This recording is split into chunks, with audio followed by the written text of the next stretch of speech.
Hello ladies and gentlemen, welcome back to the channel. I hope you are all well. So today's video is, as the title says, it's a bit of a personal update, and then the thoughts associated with the update. So as it turns out, I have cancer. I was diagnosed 3 weeks ago. So what happens is I went in after a period of time having experienced sort of stomach troubles, acid reflux and all these kinds of things. I thought I'd eaten something bad. I had a bit of a stomach bug or something, whatever, something to that effect. And so I went in to get it checked out, and it turns out it wasn't a swollen stomach or anything like that. It was actually a swollen spleen. And swollen spleen, your spleen filters your blood. And what that means is that there's something wrong with the blood. And then my GP immediately told me, said, listen, prepare yourself. This could be cancer, because leukemia tends to do this sort of thing. So I was fast-tracked, and as it turns out, all things said and done, within about 2 days, I had a 95% certain diagnosis of leukemia. And then after I got the results of the bone marrow biopsy, I received 100% confirmation that, of my diagnosis being what is known as CML leukemia, chronic myeloid leukemia. And basically what it is if you're going to have leukemia, this is the one you want to have. So yeah, it's so that's why I haven't made a video in a while. Things have been a bit crazy and a bit hectic as a result, sort of thing. Yeah, I've had this has caused a lot of thoughts, as one might have. It's been very interesting to see how people react, how people treat you, and then all of the associated things, and how surprised. So I've sort of taken it all very well and in my stride, as I generally do with various things. But and so it's actually, some people almost treat me as if I'm faking it, which is quite remarkable. So yeah, there are all sorts of reactions and stuff like that. But so yeah, that's basically it. I've been on chemotherapy now for the past 3 weeks. I mean, they got me on chemotherapy as soon as possible, and I'm taking a dual therapeutic approach. So I am doing both the chemotherapy as well as herbal remedies and diet and all that sort of thing. Diet is not so much of a big thing for me, because I've been doing it for about 3 years now anyway. Those of you might have noticed in the videos that I've been gotten thinner and thinner. So I was weighing about 100 kilos about 3 years ago. I sold I sold my car. I got a mountain bike. I started to cycle to work every single day. Changed diet and did a whole bunch of things, and sort of lived according to my beliefs and all of that sort of thing, properly, the way I'm supposed to. So as far as the lifestyle thing is, I've got it all down. In fact, part of the reason for my prognosis being very good is the fact that I am in actually very, very good condition, and so on and so forth. And then what I've just added is certain herbal supplements that are targeted for this particular type of cancer. So basically I'm on vitamin D, milk thistle, and rosemary, to be precise. As a consequence, I've had to come, because of my attention deficit disorder and my Tourette's, I was taking other herbal supplements for that, and I've had to come off some of those because because things like the ginseng interfere with an enzyme that your liver produces to transport toxins out of the body. And what it means is that if that enzyme doesn't quite function as well as it does, it means that chemotherapy can accumulate without being properly removed from the body, and it can become a bit of a toxic, then you start getting a toxic load of the chemotherapy, sort of thing. So there's these sort of adjustments that I've had to make. I've had to adjust future plans. I've had certain plans of sort of more or less where I was going to head with a couple of things in life. Those have had to change. So yeah, it's quite a big upset. It's quite a big thing. It's not even though the prognosis is good, is it's still very, very life changing, and all of that sort of thing. So interesting thoughts. Just as for the channel I'm going to keep going until I can't. Let's put it that way. And I want to talk maybe more about the cancer for people that might be going through something similar and stuff like that, how my approach and stuff might be working or not, and so on and so forth. And just information, maybe if anyone expresses an interest, maybe I could do that, and then put that under the physical health category in my playlists on and stuff like that. So in terms of thoughts and stuff like that, I can see,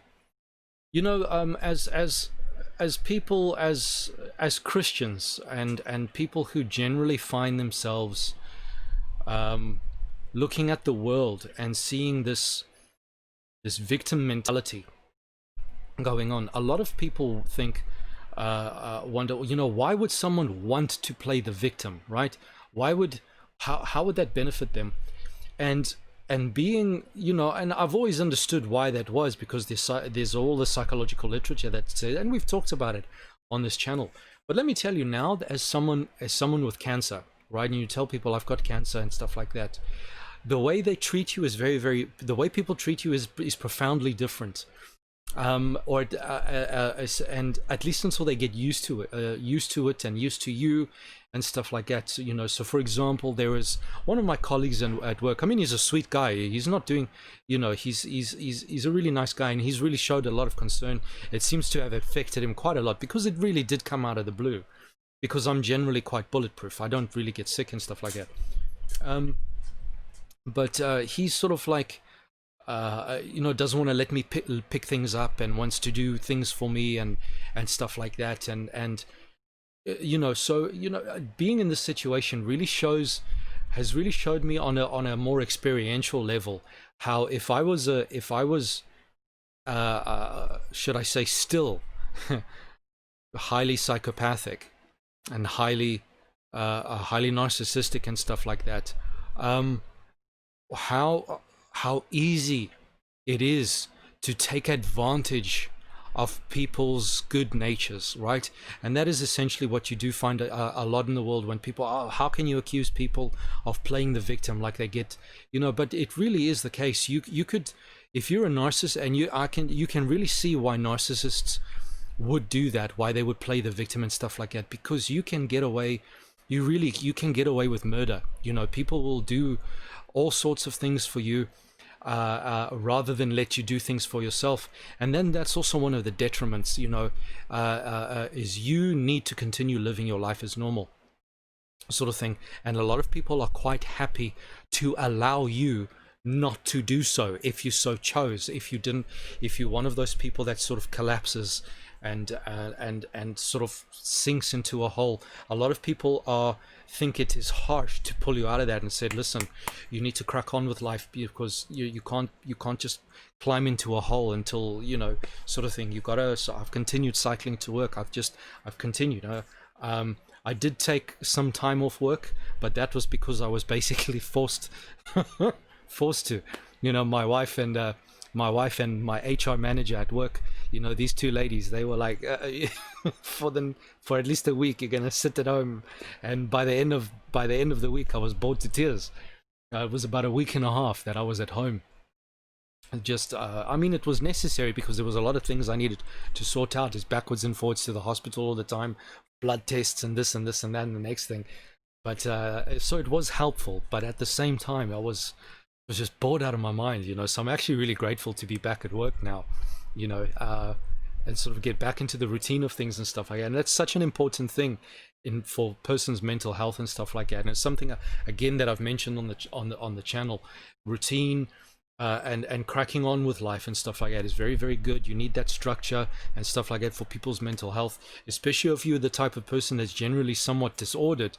The more routine you have, the better, and contrary to what the world says, that you want to have spontaneity and this nonsense all the time, constantly chasing excitement and stuff like that, it's not good. It's not good at all, sort of thing. And then one of the most important questions that always comes up, for anyone that's ever watched atheists carry on YouTube, and in debates with people, with major Christian debaters and stuff like that, is, oh, why does God allow, why the eternal question, why does God allow the suffering, why, and cancer, why does he allow cancer in little children, it's always that, right? It's always, oh, why does little children suffer? It's what about adults too, we kind of want to live as well, but and it's always that there's this sanctimonious, and it's always really bugged the hell out of me, oh, why. And it's like, first of all, and why would, if God is so almighty and stuff like that, first of all, God never promises ever that you're not going to suffer. He simply doesn't do it, right? In fact, hardship actually develops character, and this is something we human beings have known for a long time. Hardship in many ways actually develops character. We see what people become when they have, like, you see celebrities and all that kind of stuff, those Hollywood types and things like that, people that have got more money than brains, and how useless and pathetic, and how when a society does very well, and I mean, just a perfect example, look at the UK, look at the US. Even though on a material plane, right, we're doing very well, we're very well off, generally speaking, Westerners don't know what it is to suffer really anymore, to struggle with certain things and stuff like that, really struggle the way people in the old days used to have to with many things. And as a result, sin abounds. Sin abounds because people have got nothing better to do than come up with plethora ways of being completely idiotic, right? Ways of fighting with each other, new ways of fighting with each other, protesting and riot, all this garbage that just gets on. As soon as the cities become large, sin abounds, right? Because people are removed from the civilization, removes people from reality.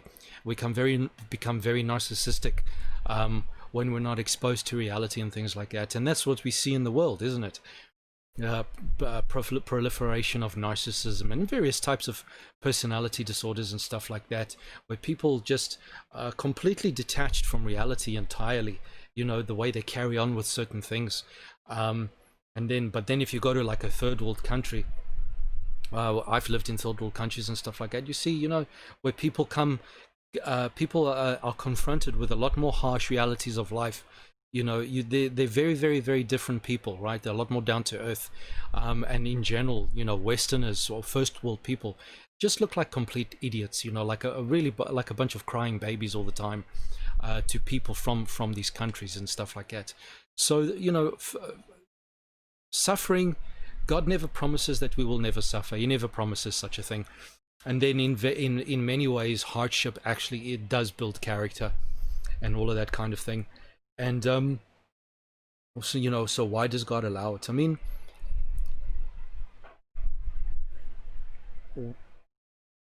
he designed a world with free will. It's this simple, right? And again, sometimes, I mean, these questions are asked in ignorance, because sometimes we'll go, well, why did God create a world with cancer in it, for example? Well, he didn't, right? Contrary to people that believe in rubbish like evolutionary theory or even theistic evolution, all of those Christians who have completely abandoned what Orthodox Christianity teaches, and by Orthodox I don't mean Eastern Orthodox, I mean Orthodox, traditional, basically what we've believed in for the past 2,000 years plus, including the Jewish tradition before. God created a perfect world. We made Adam and Eve made their choice. So there was a fall, and then things fell to decay and corruption, right? And I mean, if you think about it, cancer is one of those many things that comes about because of mutations, and it really, really is the perverse notion that of a satanic mindset, right? That would say that something that really reflects the profound imperfection and flaw and degeneracy that came in because of sin, right? The mutation is the is really the epitome of the icon. If you believe in creation as the Bible really teaches it, and as we've believed, the mutation really is that thing that shows that is the icon of the fall, isn't it? And yet people are delusional enough to believe that this thing that is responsible for so much disease and so much degeneration and so much death is indeed itself the agent of creation and the means by which God propagates us into existence, and whatever the case might be. It's completely idiotic. It really is just it's just so nonsensical. No, God created a perfect world where there was no mutations, there was no cancer, there was none of this. But there was a choice, right? Adam and Eve, mankind was young. And that's why there was the test. Wow, why did God put the fruit there?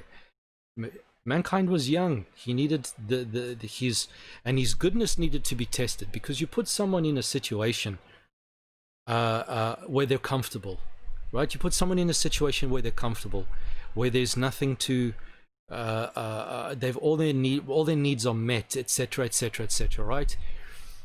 The person is then a good person. They're very cheerful, they're very whatever the case might be, and stuff like that sort of thing. And this person's character in a situation like that of utopia, and so on, is the character is untested. Not so. The character is indeed untested, and the character must be tested. Is this really something is this really what this person is? Is to be this way really this individual's choice? And so this was the purpose of the apple, of the tree of knowledge of good and evil, and kind of stuff, and all that sort of thing. And one of the things that I found very, very profound, and this comes from reading, from listening to a gentleman by the name of Father Seraphim Rose, where he's talking about creation and all that sort of thing. He's got a very interesting and profound take on it, where he reckons, and he's an Orthodox priest, but he reckons, and I think he's absolutely correct, where he goes in this, it's like Adam, the human race was young and untested, right, in the person of Adam and Eve. And so the test had to be there to test the character, because this was a free will creation, mind you, right? So their perfection does not require the lack of ability to sin, right? That is not what perfection means, because perfection also necessarily requires free will, right? And free will necessarily requires that you are free to sin if you so choose to do so. That's true freedom. And God has never been the type, contrary to many of his followers, right, to what the impression that his followers may give, God has never been the type to want to force decisions on people, and to limit choices and so all of that sort of thing. So the human race is untested, right? And what a lot of people don't understand, and something that I think is correct, was an observation that Seraphim Rose made, was that Adam and Eve would have eventually gained the knowledge of good and evil anyway, right? They would have partaken eventually, right? However, it had to be at the right time and in the right circumstances, with God's permissive through God's permissive will, not through their own volition. Because what he says is that, without this knowledge of good and evil, the young couple, they were still innocent and all of that sort of thing. They had nothing but the faith and the word of God to go by. There's certain consequences and things that they wouldn't have understood, perhaps, who knows. But the character, they need to be tested. And had they not eaten the fruit, they would have realized, it would have woken up in them, because this is the thing, they did not identify, Eve at least, because Eve was deceived, Adam was not. Eve didn't identify that this was a deceiver. Eve imagined that the serpent was in fact on her side, that this was a friend giving her some forbidden enlightenment, right? And this is so true to human beings, isn't it? These funny theories, and people come to you with funny stories, and people who are not who pretend to be on your side are really not. And you see that today in the world of politics. Whether it's a Donald Trump or whether it's a Hillary Clinton or a Joe Biden, doesn't matter. The activists, Black Lives Matter, the LGBT lobby and all these kinds of things, these people say that they're on your side. They say that they care, but they don't care about you. Because and at the end of the day, what they're offering you is a poison, right? And this is the thing. And so that experience that Adam and Eve had of not recognizing that there was a deceiver, not recognizing the deceiver within the body of the serpent, is something that we go through all the time. As humans, we all go through that experience. When we believe these institutions that bring about division, right? Whether it is the right-wing party that has their platform and stuff like that, or the left-wing that has their platform, or the activists on both sides, these people don't care about you at all, and they're selling you a poison, a philosophical poison, that when you take, it completely brings a rot about society. And had they not done that, they would have, if they had abstained and come to God and been like, this, and gotten and ran to Jesus like they were supposed to, say, listen, this is what's going on. That moment they would have woken up to the realization that their eyes would have eventually opened without the aid of the fruit. There was a deceiver there. There was a deceiver there, and then they would have done that without the fall. Nevertheless,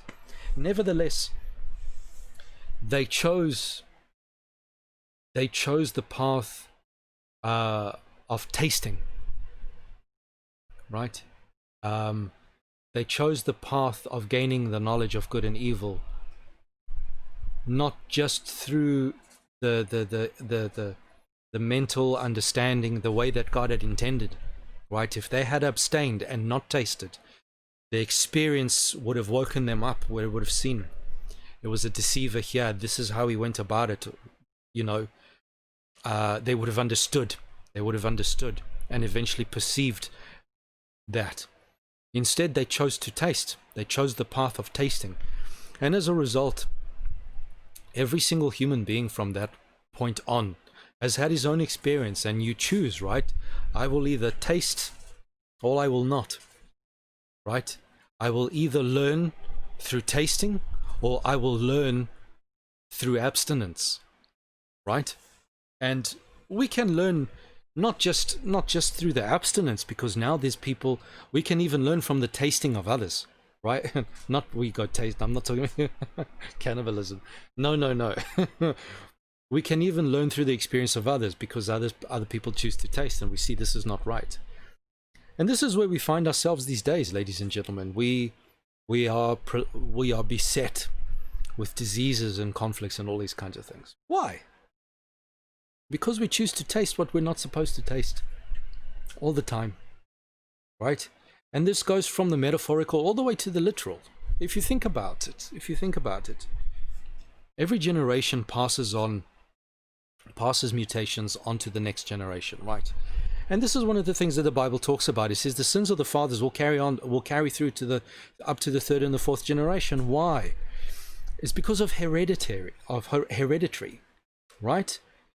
Hereditary. Let's say I smoke, right? Even if I lived a perfectly healthy life from the day I was born to the day I die, I will still pass on mutations to the next generation, right? Because that is the genetic code, the human genetic code, is following the law of thermodynamics, the second law of thermodynamics, which says everything eventually degenerates and falls to entropy. It goes from order to disorder, isn't it? That is the way. Now that we have the fall, that's what's going on. Also, one of the reasons why this story of millions and millions of years of evolution is not true, because the genome would have failed by now through entropy. Would have gone, unless there's somehow new information being generated, and we know that this does not happen. This does not happen, and mutation does not. Neither natural selection nor mutation does this, right? But we pass on mutations. But then we can compound that, right? You see, God, and this is one thing I've actually been having a very interesting conversation over the period of several months, because I made a comment on another individual's video who was talking about whether it is okay to get a tattoo or not. And I brought up the question of stewardship, the principle of stewardship. And it is astonishing how many Christians have no idea. Probably some never even heard what stewardship means. They have no idea. And how all pervasive throughout your life stewardship is. When they think of stewardship, it's like, oh, read your Bible and stuff. But no. Stewardship's about looking after your body. Because this is the thing, right? The Bible talks about leaving an inheritance to your posterity. Right? Your children have an inheritance from your own body. If you think about it. If I mistreat my body, what kind of inheritance am I leaving for my children, who are going to receive the DNA that I have, upon which I have compounded damage? Right? What kind of inheritance am I leaving for my children? Genetic inheritance am I leaving for my children and my children's children, right? Because if I look at my own family history, there were alcoholics, there were smokers, there were all sorts of things. You know, people who refused to look after themselves, people who you know, and then we wonder why certain families die out because of the amount of sickness, the amount of cancer, the amount of all of these kinds of things. Because of all of these things that we do, and we inherit that sin stays there, right? That record that damage of sin, of the sinful actions of people stays there and passes down, right? That legacy within the DNA, and then that legacy within society as well. Right? When it comes to stewardship, we don't look after our environment. We don't look after our means of producing food. Right?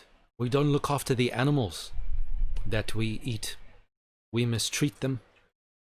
Our society, the pollution, the way we structure the economy, the way we structure everything, that is to produce anxiety, to produce narcissism, to produce, you know, it's no longer possible for a couple to survive on the salary of one breadwinner. So now mother has to go out to work, and now feminism has taught mother to despise her duty at home with the children. The children are left without parents. Children are left without an education of character from the parents. All of these things, they're stressed, people fight. I see around me how people fight, men and women fight with their spouses. All of these dialectics in the world, the whole Western world is formed around dialectics. It's this against that. There's no harmony, there's no symphony, there's no nothing. None of that.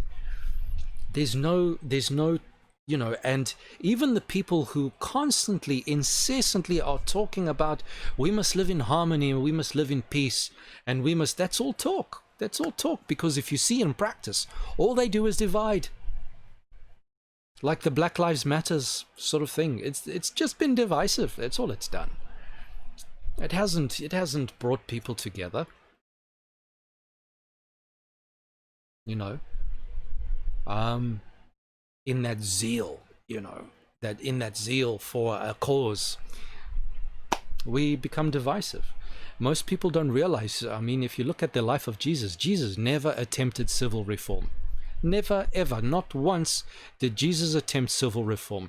The only people that he rebuked were the religious leaders, but Jesus never, ever said anything against Rome. Because Jesus knew If you don't get to the heart of the matter, things are just going to get worse and worse and worse. If you forget about stewardship, if you forget about the principles of godliness and righteousness, and your spiritual exercises in your life, do you eat right? Do you fast? Do you exercise? Do you look after yourself? How do you treat people? You know, all we do is add to the load, to the burden of sin in our societies, not only in the outside world, but in our bodies as well, right? The Bible talks about sin against your body, and it's not just adultery, it's not just sex, right? You don't eat right, you take drugs, you do whatever, you sin against your own body, right? Because in true Christianity, there's no dialectic between body and spirit, right? When in the final analysis, when we receive a new body, we're going to live as physical beings. Christ is going to spend the rest of eternity as a physical being, as one of us. He's going to retain his body. So there's this, you know, but especially Western Christianity has put this dialectic between the physical body and the spiritual body, or the spiritual self, the physical self and the spiritual self, and they treat the physical self as it's almost as if it's completely irrelevant. It's a mistake. It's a mistake. They've almost become pagan in this notion where they think, well, the body's just a shell we leave behind. That's a pagan notion, but you see it, but you see it taught. You know, you can't ignore the body. And you know, so why, you know, when we ask these questions, oh, why does God allow this and this and that? I said, no, that's the wrong question. It's like, why do you insist on tasting? Why do you insist on knowing evil by tasting evil? That is the question. Because then you leave a legacy. Like Adam and Eve, who tasted and left a legacy of sin. It's the same thing for all of us. If you taste of sin, then like Adam and Eve, you will leave your own legacy of sin. Not only in your environment, but in your body, which you will pass on. And someone else, one day, they will be, now I've got this mutation that gives me this disease. How unfair, how mysterious. Where does it come from? Why does the Lord permit it? And it's like, talk to your ancestors who didn't look after themselves. Obesity is the thing in the West. High fructose corn syrup and whatever else. It's like, what do you think this stuff is doing to you? What do you think it's doing to you? You know, what do you think it's doing to your sperm and your eggs that you're going to pass on to your kids? You know, where's the stewardship there? You know, when people think about inheritance, they only think, oh, what material things am I going to give them? Come on, that is the least important of all the inheritance. Inheritance of your body. Inheritance of your character, the inheritance of your mind, and the education that you can give them. That is the most valuable inheritance. But we don't do that. We don't do that. And the world goes to hell in a handbasket, and we wonder why. Why does the Lord allow? Well, why shouldn't he allow? We want our free will, do we not? We want our free will, because if you tell people, listen, don't get a tattoo, what are they going to do? They're going to argue, oh, because the Bible only... Okay, all right, go ahead, you know. It's not your body to decorate. It's not your body to do with what you want. If you tell people, listen, don't drink alcohol. Oh, but Jesus drank wine. You know. Therefore, I can drink vodka until the cows come home, you know. Listen, you shouldn't be eating pork. You still shouldn't be eating pork. You still shouldn't be eating all of these processed refined meats. Don't eat meat with blood in it, because what's carried in the blood? If you think about me, right? Think about me. Imagine I was a cow and you had to eat my blood. You would get leukemia cells. You would get cancer cells in your you'd be eating cancer cells. What do you think is any different with the animals? Right? If you don't look after them properly, if you don't drain the blood the way you're supposed to, what else do you think is carried by the blood? Waste products and stuff like that. The blood doesn't just carry nutrition, it carries waste products and hormones and toxins and stuff like that that need to be eliminated by the body, and you're going to eat that. You're going to eat the fat. When the Bible says these things, it's because it makes sense. Don't do it because it makes sense. Be careful what you eat. Be careful what you put in the body. It's not obviously it's not going to make you, like Jesus said, it's not about what goes in, it's about what comes out. But guess what? If what you put in degenerates you, what are the chances that what comes out is going to be any good? You get what you put in. I mustn't go around and condemn people to hell because they have a bad diet. Of course not, or because whatever, of course not. But we need to think about these things, we need to think about these things. I mean, if you think about it, if you think about Christians, man, when I see how fat and unhealthy Christians are, like, really, is this what Christians should be like? Fat and unhealthy physically and unhealthy mentally. What kind of inheritance are you leaving it to your children in your body?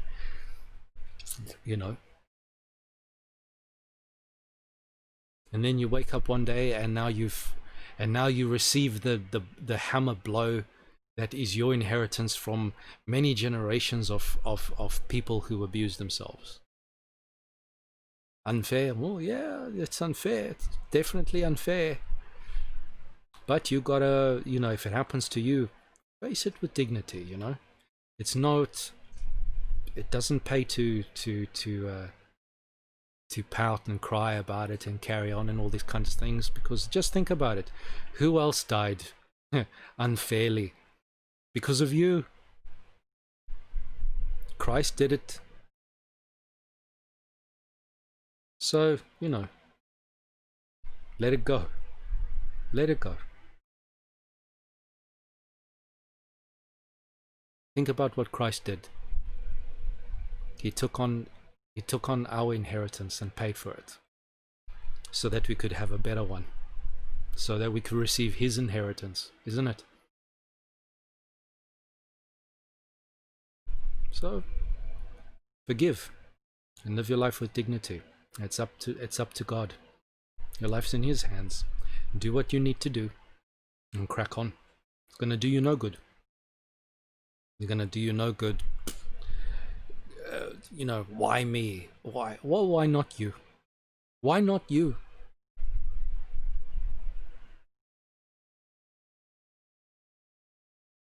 It's narcissism to think not you. Well, why not you? What's so special about you that everyone else in the world should suffer and you shouldn't? It's always someone else that gets it. It's always someone else that has the tragic news and stuff. Might be you, and it could happen like that. I went into the GP with what I thought was a sore stomach. I came out with a leukemia diagnosis. It happens just like that. And I'm still one of the lucky ones, because I've got this kind of leukemia is manageable. I've got a long time to live still, and I'm healthy, and I've got good support. Not everyone is so lucky, What inheritance, what legacy are you leaving behind? Is it a righteous one? Will people go to heaven because of your example? It's not easy, is it? But you gotta, the why me is always about thinking about myself. We've got so used to that. Why me? Yeah, well, why not? Why not? We always like, yeah, use me, Lord, to teach. Use me, Lord, to go and show the world the example, to preach your gospel, sort of thing. Yeah, you know, but sometimes you got to suffer for it too, huh? So by your example, people can be like, man, there's substance to this Christianity thing. There's, you know, there's a bit more there, you know. You never know what you'll be called to do, you know. Like Job, got to be like Job. A lot of people do. I mean, I've been reading the past year or two how this celebrity preacher and that celebrity preacher, just like I was saying before, you know, as soon as it becomes celebrity and your life becomes comfortable and stuff like that, you start to fall away in sin. This celebrity preacher and that celebrity and this high profile Christian have left the faith. They're doubting their faith. Oh, you know. And it's like, you know, for what reason? What, you know, why? You know, why? And those that leave because cancer, because this, because that, because disease, because suffering, because whatever, it makes no sense. Makes no sense. It's just all of this, you know, they're like, how can you reconcile? It's like the only way any of it makes any sense is if Christianity is true.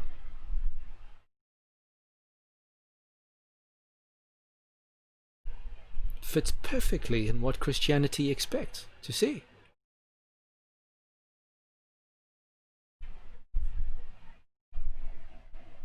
So yeah, anyway, ladies and gentlemen, that is my 2 cents on the matter.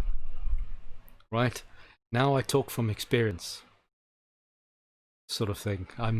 I've joined the club. Cancer does not disprove God. Not one bit. No suffering does. In fact, we expect it. And unlike other religions, unlike other worldviews, Christianity doesn't try to run away from suffering. We run towards it. Bear that in mind. No one else is missionary like we are.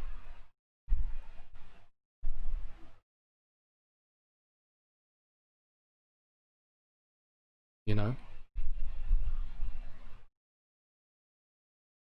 Bear these things in mind. And don't be discouraged when something annoying and inconvenient comes in life, because it's going to happen. So, ladies and gentlemen, I thank you very much for your viewership and for, you know, sticking by me. I hope I can continue making good quality videos for all of you. If you guys have any questions or video requests, please go ahead and let us know. I've actually been struggling for ideas lately, but it's understandable. My mind's been a little bit scattered, sort of thing. I'm trying to find new medication to help with the ADD. That's not Adderall. We will see how it goes. You know, we crack on. All right. God bless you all. Keep well until next time. Goodbye.